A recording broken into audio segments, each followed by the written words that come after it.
And here we kind of jump into the beginning of a game. I've already mulliganed to 5. He kept a 7 land or 7 card hand. I expected it to be a strong starting hand, mostly because I was a bit worried about his probably turn 2 Hypergenesis, so I wanted to keep a hand that gave me an option to fight that with my Aethersworn Canonists. Decent show against that, but instead of a strong starting hand, he keeps a hand with an Ingot Chewer, which certainly does not help my situation at all. Kind of makes me wish I had started off with the Blinkmoth Nexus, but alas, that's too late now. Um, he shows that he's not really that close to a turn 2 Hypergenesis, as he's going with all colorless mana, which is good news for me. He starts to charge it up. Means I have a little bit more time to perhaps get back into this game. I'm still a bit too far away.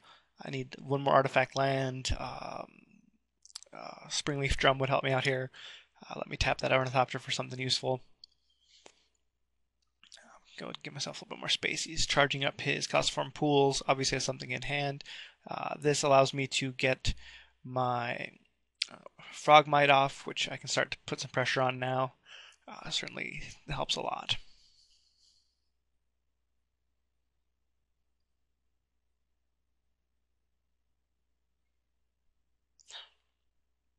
He misses his 3rd land drop, or 4th land drop, whichever it would be.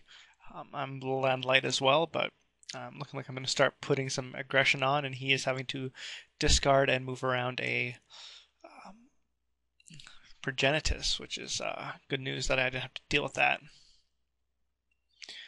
Okay, so I need to leave 3 up for my Myr Enforcer. Certainly easy to do in this situation.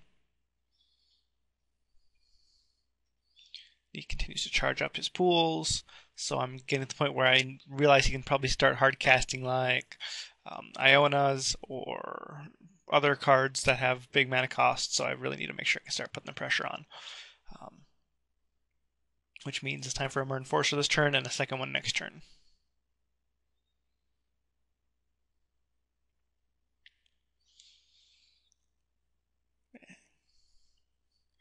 Gets another charged land. Not good news for me. But that is helpful. Means I can now pump out very easy Myr Enforcer at this point. And a couple extra cards. 1 card here just to sort of keep him honest so he doesn't happen to combo out of nowhere. That would be very unfortunate in this situation, being as he has a handful of cards, so I really want to keep him from being able to combo out right off the bat. I could have added 1 more damage this turn through the Blinkmoth Nexus instead of playing her. I think that this worked out a little bit better just to be on the safe side, since I assume he has a decent enough hand if he kept it against my deck, but I might be giving him too much credit at this point.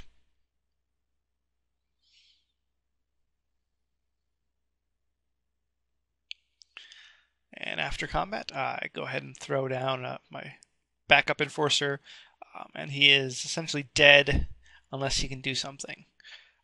I, of course, put nothing past this deck, being as it is a very, very strong deck.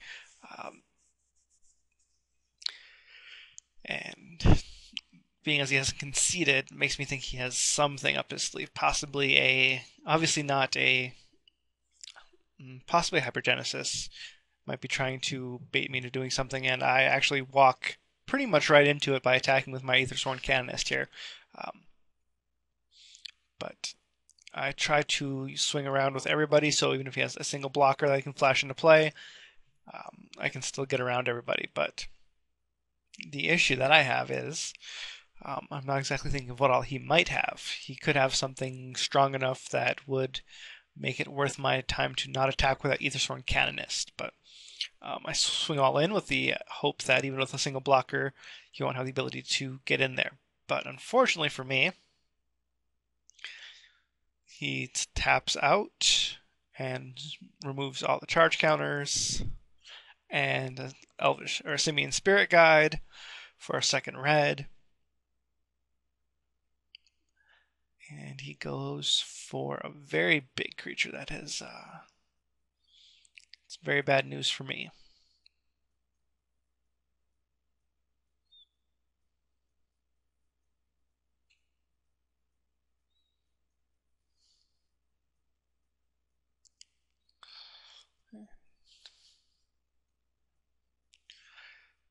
Okay, now I'm just waiting to see. And he flashes in a Boggart and Hellkite, which is very, very bad news. Kills my Canonist, kills one of my attacking Marin Forces on the block, kills a Frogmite, and the 1/1 Spirit he puts into play would be my guess. And sure enough, actually he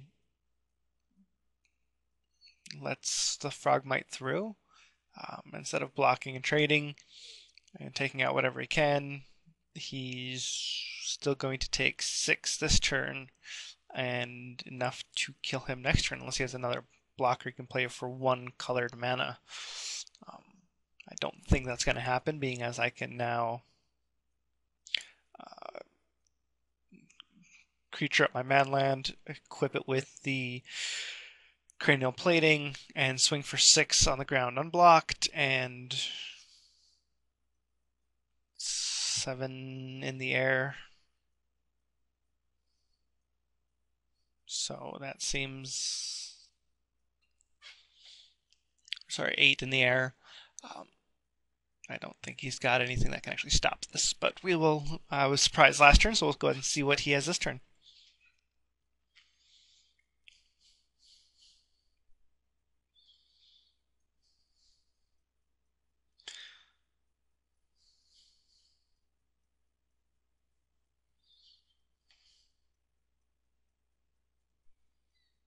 He charges it up just to scare me, but he has nothing.